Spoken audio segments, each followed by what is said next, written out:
Hello, this is the Fightback podcast, hosted by exercise scientist Georgia Very. Here you'll find a series of honest conversations about martial arts and mental health. My guests and I explore the statement that every martial artist has heard: martial arts saved me. How and why do combat sports save people? Listen to find out. This episode is sponsored by Safie, a violence prevention app that could save your life. Now, I want to be very clear that no app is a silver bullet, and in a violent situation, you might freeze, your nervous system might take over, or you might really love your attacker and not feel like you could push a panic button. There are many types of responses that you might have when experiencing violence. However, you want to have the option to be able to panic if you need to. And what do I mean by that? So the Safie app has a panic button that you can press, and it will immediately start taking photos off your selfie camera and your back camera, collect your GPS and audio, and send that data to 3 emergency contacts. To download the Safie app onto your phone is completely free if you are just using the panic button, and you can try out some of their other features for 28 days as well. It's on Apple and Android, and the links to do so are in the show notes for this podcast episode. Once again, I want to say a big thank you to our friends at Safie. Hello and welcome to today's episode of the Fightback podcast. Today, you are going to be with me by myself. That's right, this is another solo episode, and today I'm going to be talking about one of my favorite topics, which is interoception.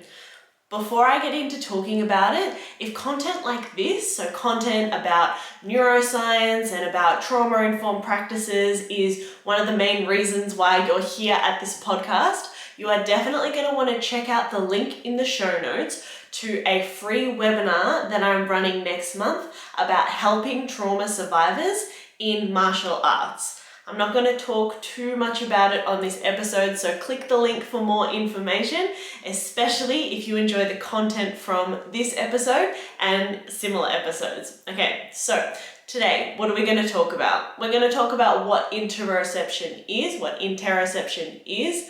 We're going to talk about how it relates to PTSD.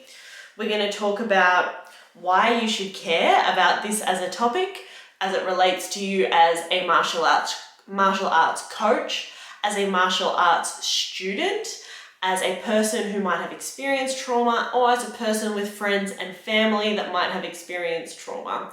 And finally, I'm going to share how I integrate this information into the programs that I run at the Fightback project, because interoception for me is one of the key things that makes my program trauma informed, and it's one of the key differences between kickboxing with me and kickboxing at a regular gym. Okay, so what is interoception? When we talk about senses, as in sight, smell, taste, the list goes on, there's a sixth sense, which is called interoception.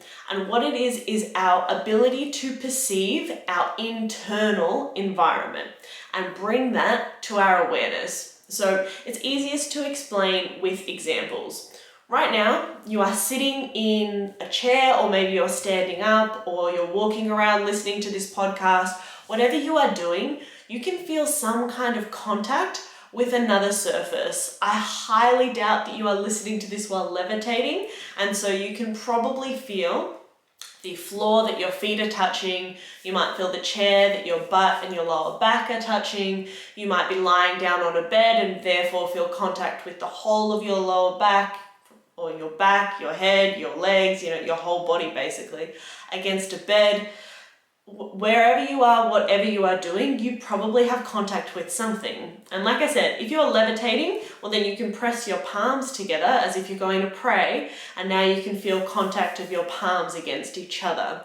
And the reason why you can feel that is because there are many, many receptors within your body that sense things like temperature, like pressure, like chemistry, that relay that information back to your brain, and your brain then sometimes decides to bring that into your conscious awareness.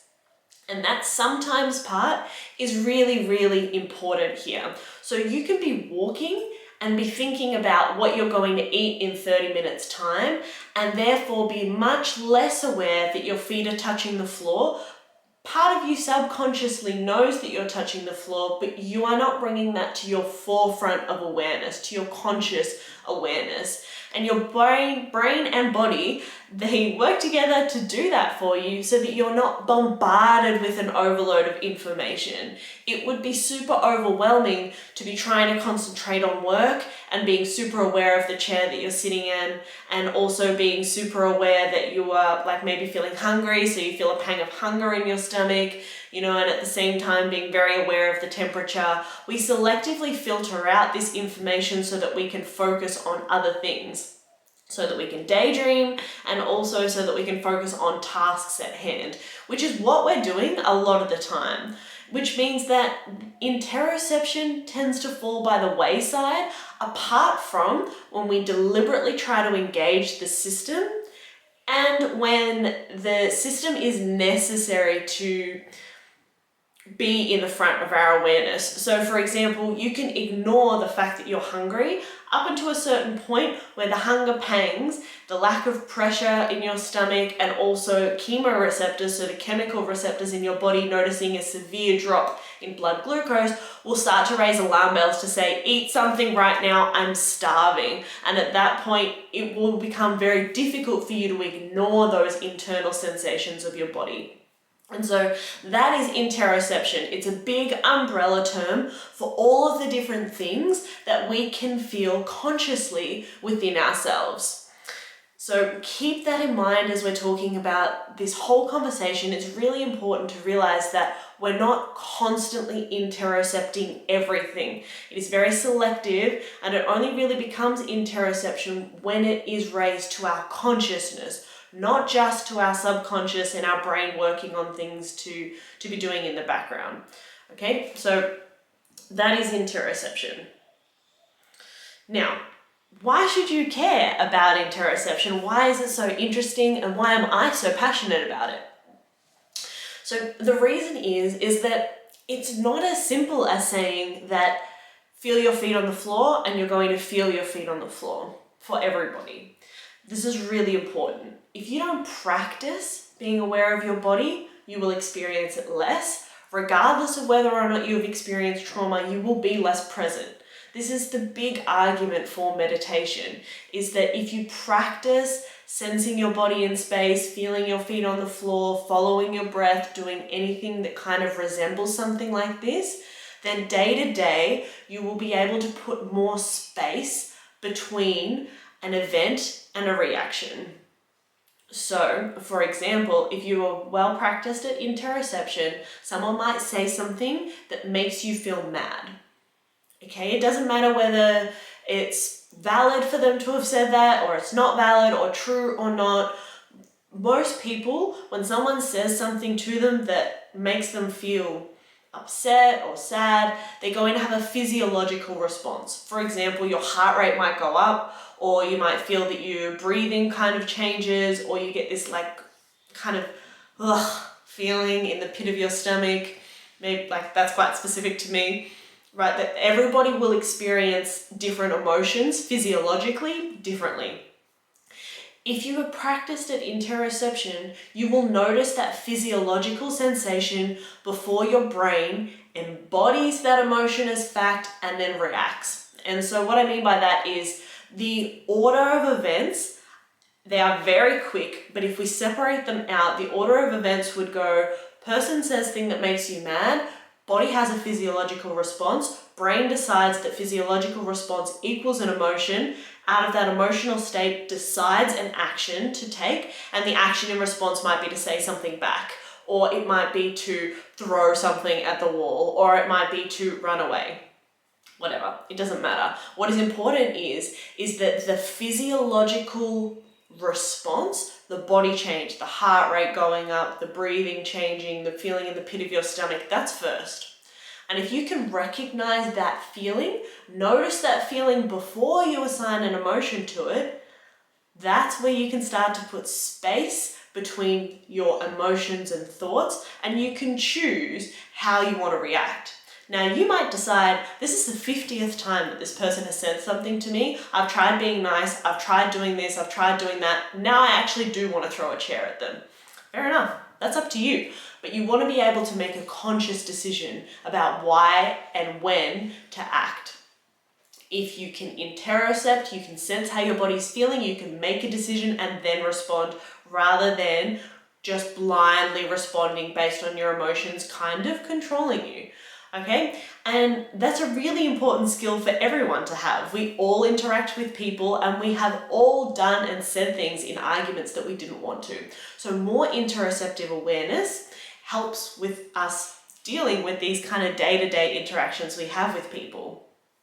Now, that's one example of how interoception serves us. There are lots of examples of things like that. And it might not be you reacting to someone, it might be you internalizing thoughts, right? Something happens, and then that same cascade that I just explained goes through, and you start thinking really negative things about yourself and then believing those negative things about yourself. If you can't practice interoception, it becomes very difficult to be able to separate out the physiological response from the emotion that comes after, because you can't feel it.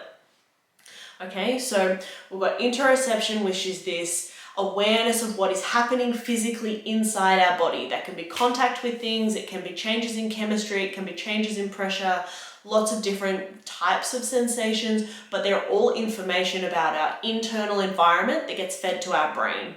When we can pay attention to these differences in our internal environment, we have the opportunity to act and make a different choice about how we go about the rest of our day, whether that be how we talk to ourselves, talk to other people, or any other action. Now, when you have experienced a traumatic event that has caused a change in the way that your homeostatic state, your default state, your day-to-day is in response to that traumatic event, right? Trauma is not what happens to us, it's how our bodies change in response to that event. Now, one adaptation to traumatic events is to disconnect from the body, because you no longer believe that your body is a safe place, and it is easier to completely numb than to experience the pain. This makes perfect sense as a response. The problem with it is that you cannot selectively numb your body. You cannot say, I'm going to not feel the pain when this maybe ongoing trauma happens to me, or it's too much, I can't stop remembering the trauma, I'm going to numb while I remember the trauma, but then during all the good things in my life, when I'm feeling hungry, when I'm sitting on the chair, I'm going to disengage from that numbness and I'm going to feel everything again. It's a blanket rule. If you've started to what we call dissociate from your body, if you've separated yourself from your body and your body has started not feeding this information back to your brain, or rather, what I should say actually is your body feeds the information to the brain and then your brain chooses to keep it from you, to hide that information from you, that's an all or nothing kind of thing. And it is far more common than people realize. And I think we really take for granted when we say things in martial arts like, feel for where the person's belt is if you reach around, right? In jiu-jitsu or in Muay Thai, as soon as you feel a touch against your glove of the person, you're going to fire back immediately. We have so many cues that are related to touch, and it is important to be aware that a lot of people actually don't feel anything when we think about the sensation of touch, because their brain isn't passing that information onto them. They have blanket numbed everything in order to survive. Thank you very much, brain, for doing that. Right, is what we can say. You've saved me. Like, I wouldn't be where I am without that. But now it's becoming to a point where there are things that I do want to feel and I can't.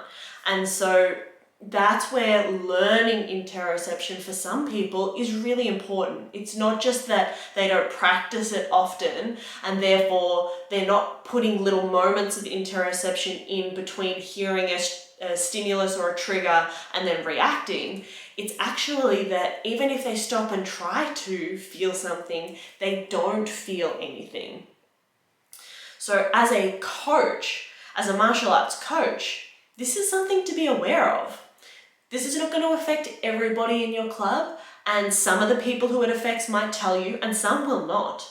But be aware that this is a phenomenon that is much more common than I think people realize, is that your students might not feel touch. They might not feel sensations. And you can think about all of the implications that that might have. They might not tap, right? They might not feel that their arm is about to snap in an armbar. They might not physically be there.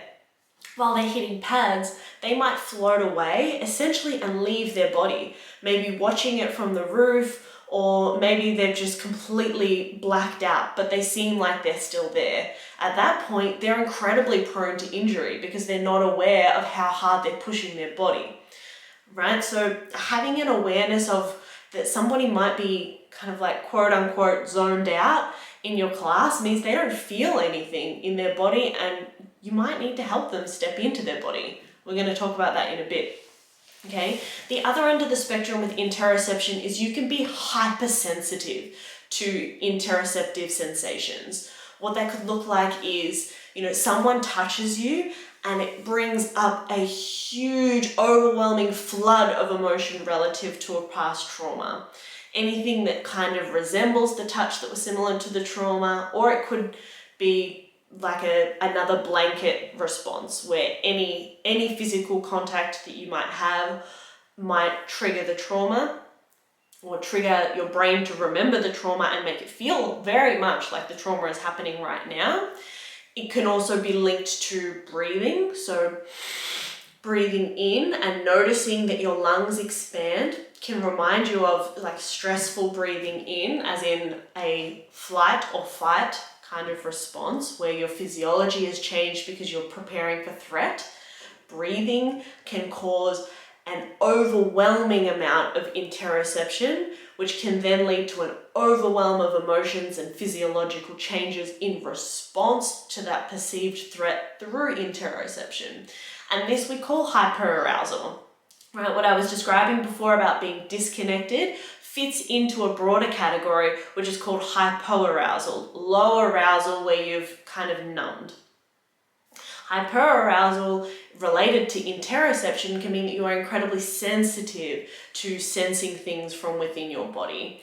And that could be anywhere from a martial arts perspective, from somebody choking you, and the feeling of someone choking you feels like super, super overwhelming, and all of a sudden you need to like thrash and get out, and your training partner might just think that you are thrashing to try and get out of the chokehold because you're not actually tapping and keep holding on the chokehold, as just one example of not being aware of what this might be. And so practicing interoception is really, really important for both ends of the spectrum. If you are completely numb, you can start with really small things like, can you feel your feet on the floor when you're in a state where you're completely relaxed and there's no one around you giving you additional sensory input and it's just you? And then can you rub your hands together? Can you wiggle your fingers and toes and be aware that your fingers and toes are wiggling? Lots of little things like this that really are best explored, particularly in the beginning with a qualified trauma psychologist, because it's not as black and white as you're numb or you're hypersensitive. Typically, you can flip back and forth between the two, and starting to feel sensations can send you, flipping to the end of super, super sensitive because all of a sudden everything's flooding in. And likewise, when things flood in, a response to that can be to then shut down. And, not to scare anyone, of course, like I think any awareness that you can bring to something like this and starting to work on things by yourself if you want to is good. But I think, in a perfect world, it's really, really helpful to explore some of these things with a qualified psychologist if you feel like this aligns to you.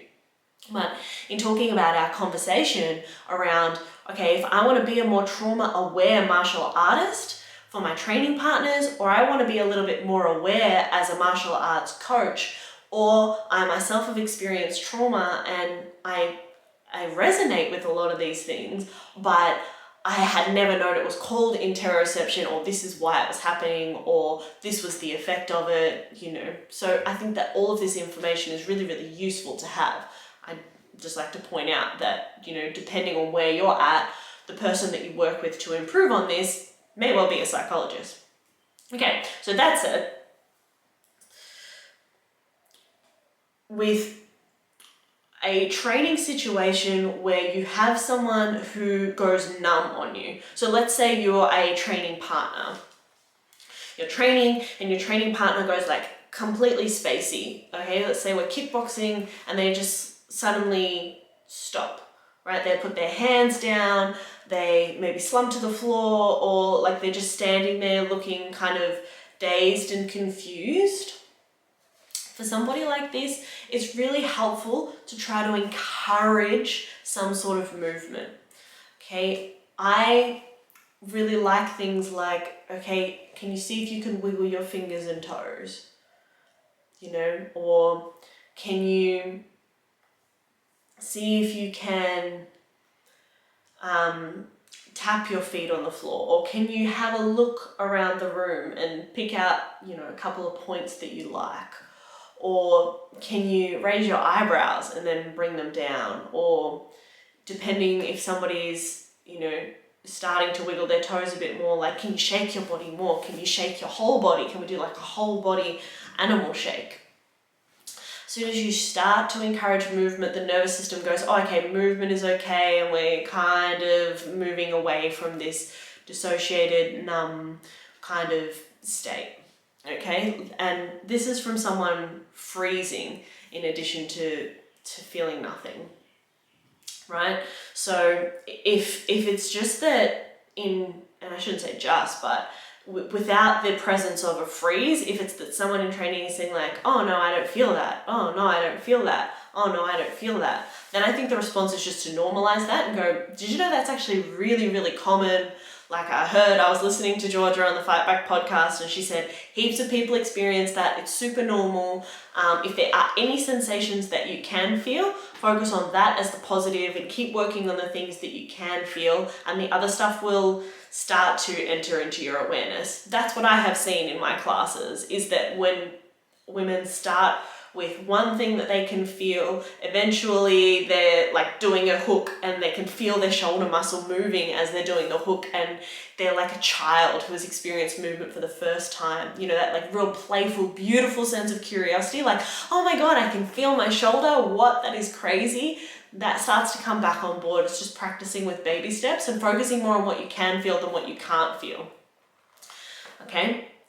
On that, as well, interoception is completely neuroplastic.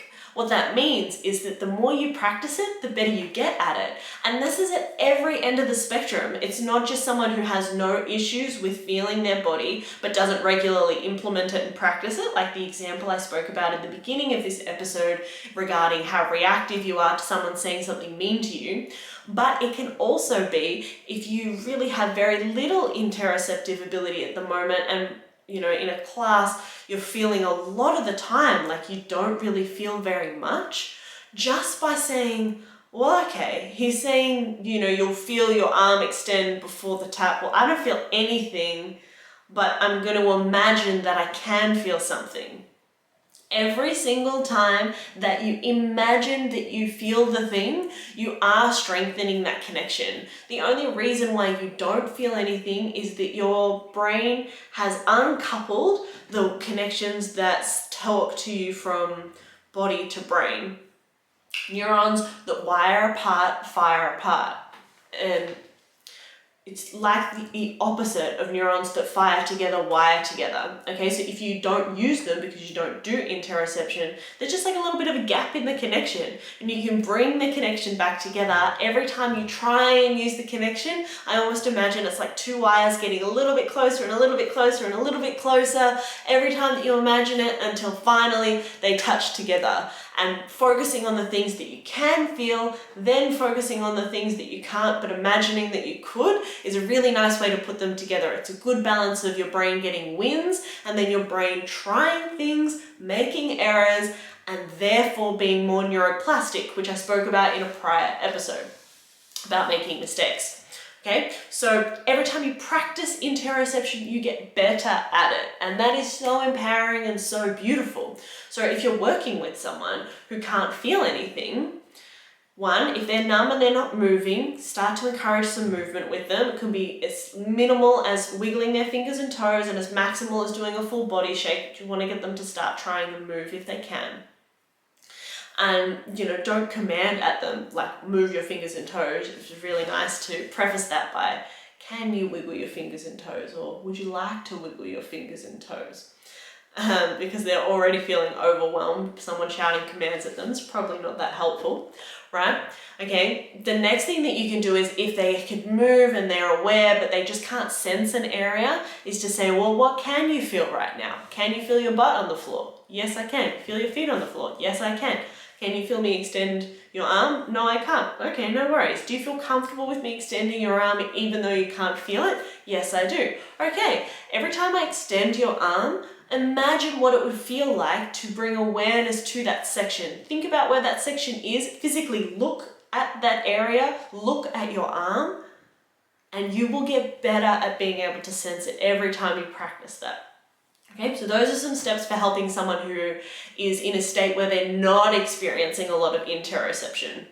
If someone is experiencing an overwhelming amount of interoception, then that is the point where you want to try and calm their nervous system down. And so that might mean that they need to shake everything off a little bit more. So again, like shaking more can be helpful in that kind of situation to discharge everything. But it also might mean focusing on one interoceptive aspect at a time. So if everything's super overwhelming and like my skin is on fire and I'm like electrified and like I can't handle all of the sensation input coming in and it's really stressing me out, well, can I feel my feet on the floor? Okay, can you just feel your feet on the floor and focus your attention there? And can you notice if your left or your right foot is calling more of your attention? Maybe your left foot feels lighter. Maybe your right foot feels lighter. Maybe it's changing between the two.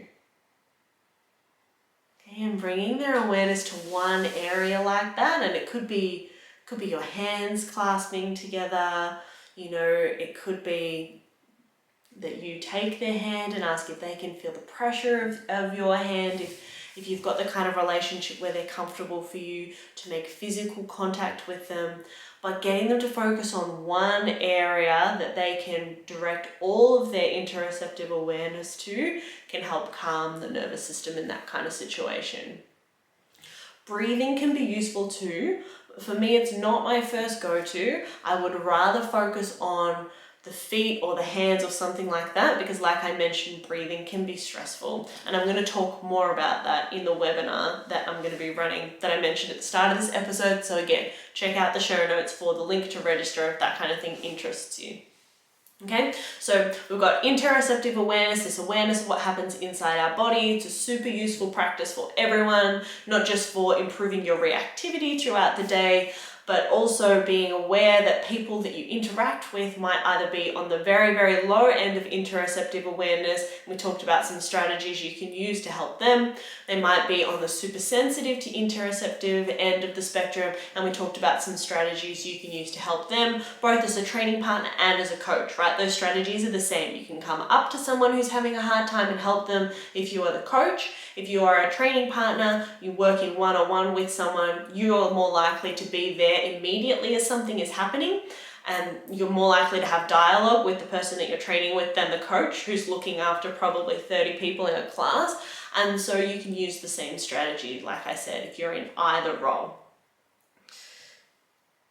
For just day to day, like I mentioned, your decision making greatly improves when you can put space in between a stimulus, feeling what's happening inside your body, having an interoceptive awareness of what's happening in your body, and then choosing the thought. And the more you practice interoception, the better you get with that.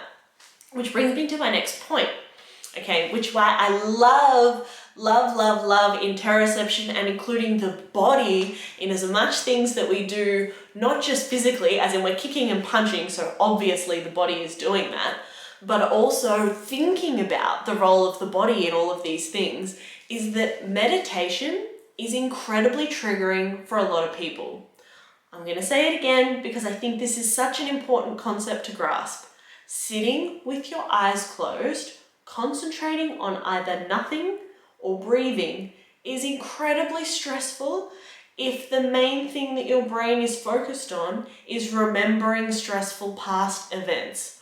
Or if the breath reminds you of past events, which is not enough of a stimulus to distract you from thinking about those kind of things, right? Your eyes are closed, so there's no input from the rest of the world, there's no anchor. All you can think about is the things that have happened to you. Let's add a lack of interoceptive awareness. You maybe can't feel so much of your body, and then the only input that you're getting, the only information that you're focused on at that moment is stressful, okay? So meditation is wonderful. It is not for everybody in the classic interpretation of what meditation is. And what I mean by that is sitting with your eyes closed, focused on either the breath or nothing, or even listening to the sounds that are going on around you, something like that, okay? That is the classic interpretation of meditation, and it is problematic for a lot of people.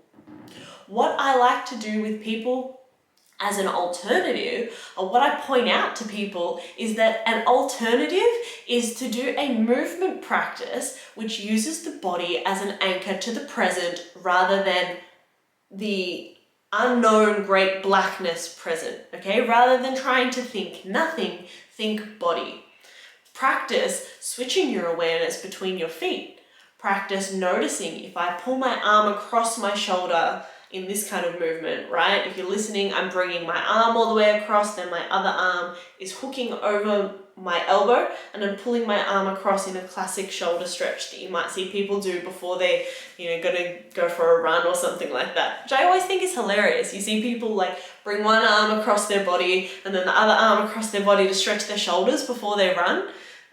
Anyway, just me.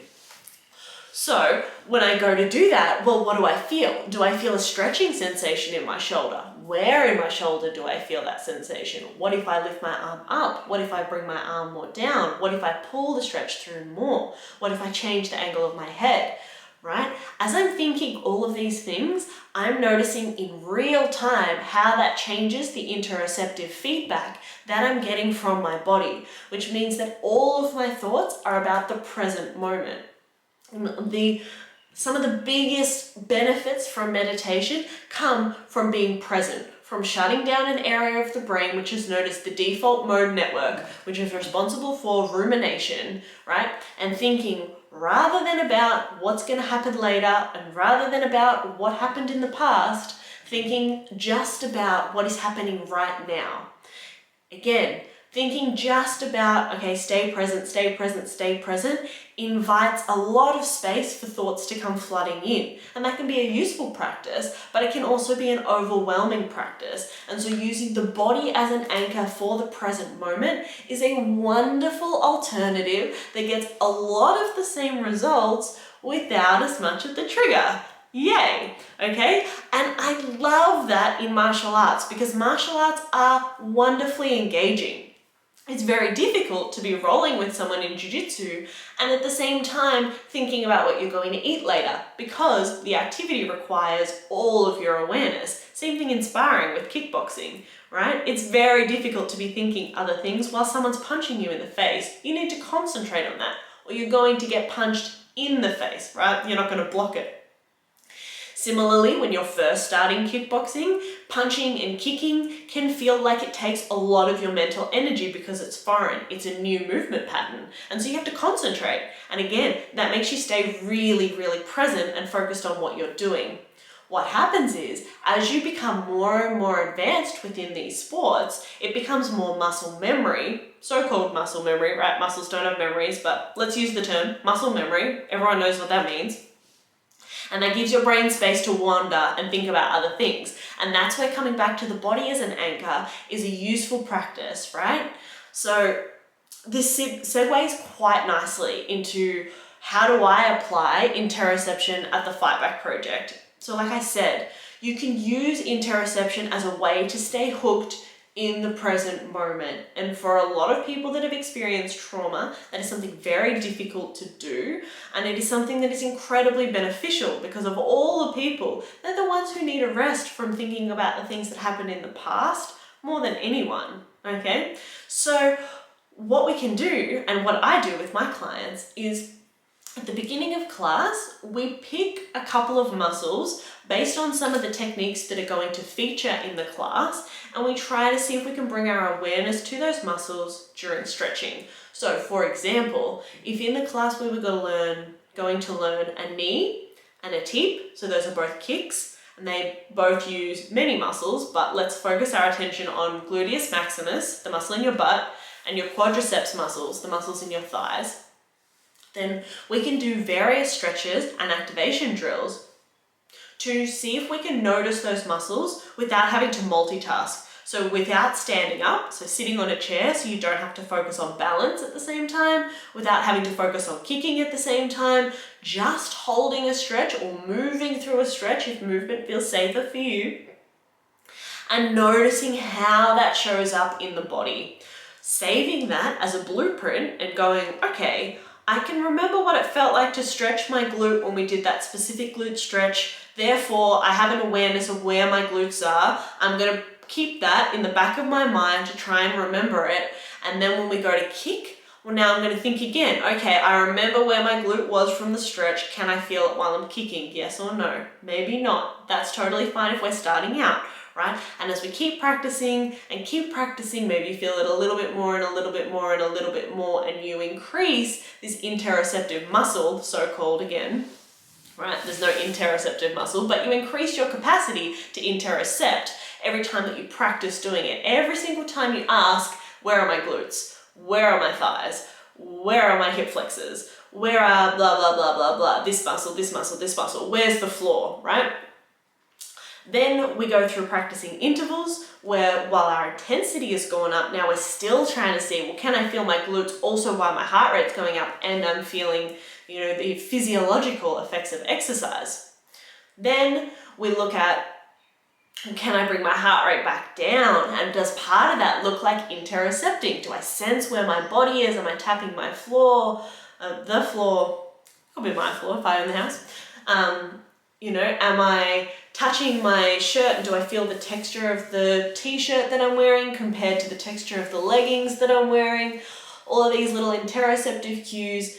And then at the end of class, we stretch again and we use that time to reflect on how it felt to use those muscles and to finally practice as we come towards the end of class. And so our brain's getting ready to do what brains like to do, which is to race off into the rest of the day and start planning to keep coming back to, where can I feel this final stretch?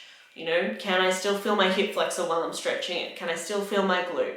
And then noticing when the brain goes off to thinking about planning and saying, that's okay, thank you brain, I know you like planning, let's come back to feeling the stretch again. And this is a very similar premise as what you'll see in trauma-sensitive yoga classes, is using the body as an anchor rather than just the present as an anchor to stay present.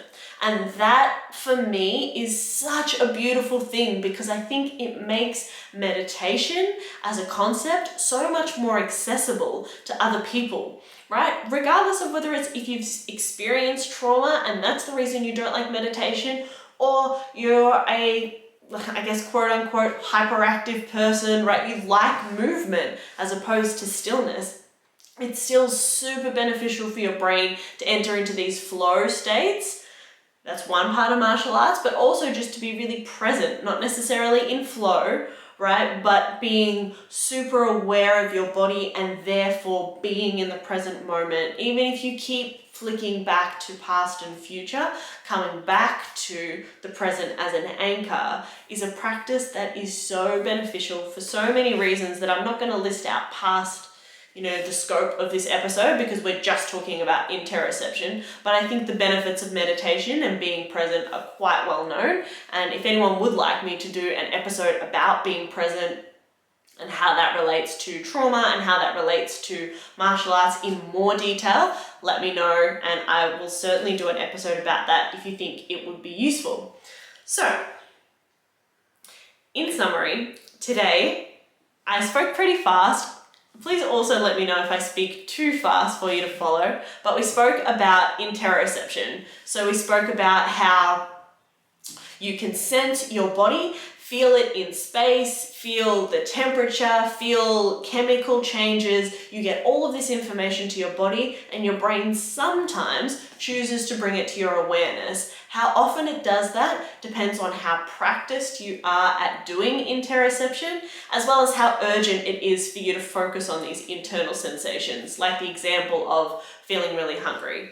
We spoke about tools that you can use if someone that you are with as a training partner or as a student of yours, if you're a coach, is either on the end of hypoarousal, low arousal, where their nervous system is shut down, they're kind of numb, they're frozen, and what to do when that is the first wall that you're experiencing, and also how to help somebody and how to talk to them if they're telling you things like, my body is numb, I don't feel anything, or I don't feel that. We also spoke about the other end of the spectrum where someone's getting too much information from interoception and they're feeling overwhelmed by that, and tools that you can use to help regulate their nervous system and calm them back down. We spoke about how it's useful to learn interoception for everybody because it improves your decision making and your reactivity to events day to day in life. We spoke about why I think that interoception is such an important thing for everyone to be aware of, not just for the reasons that I spoke about, but also for its capacity to help us use the body as an anchor for meditation rather than traditional meditation practices, as those are not necessarily accessible to everyone. I spoke about how I do that, or some of how I do that, at the Fightback project.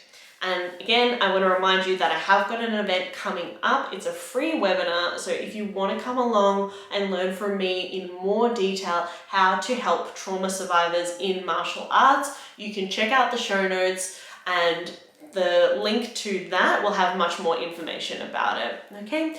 If there are any other themes that you would like from me in these standalone episodes that I have been trialing, please let me know. Please let me know if you'd like this format of me talking at the camera, and any other feedback that you have is so welcome. I love you all, and I'll talk soon. Have you thought of something to be grateful for today? What was it? I'm grateful for the amazing women that train with me at the Fightback project.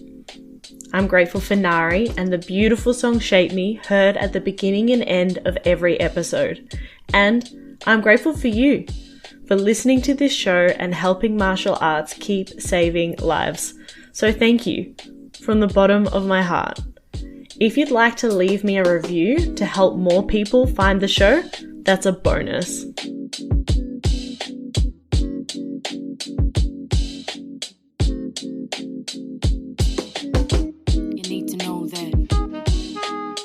Nobody shapes me but me.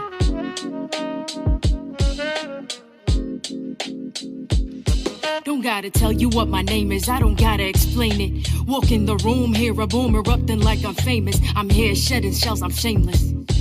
I fear nothing, no complacence. Walk too many tight ropes with no hope, so I became this poster they hold over all the heads of trauma holders. You don't need to know my history, I move boulders. Atlas shrug, cause I lifted the weight up off his shoulders. No pretense of defense, move first like chess soldiers. This goes deeper than empowerment, cause I'm the one to power it. Physical meets mental challenge me to keep devouring. If I can't change the scenery, at least I change perspectives. No longer isolated, but elevated and selective. Darkest places become beautiful spaces. This is where rage meets patience, meets power meets gracious. Meets, we're so glad you came and the feeling is contagious. When you the walking impact of intended bad intentions. When you the manifesting of collecting all they tensions.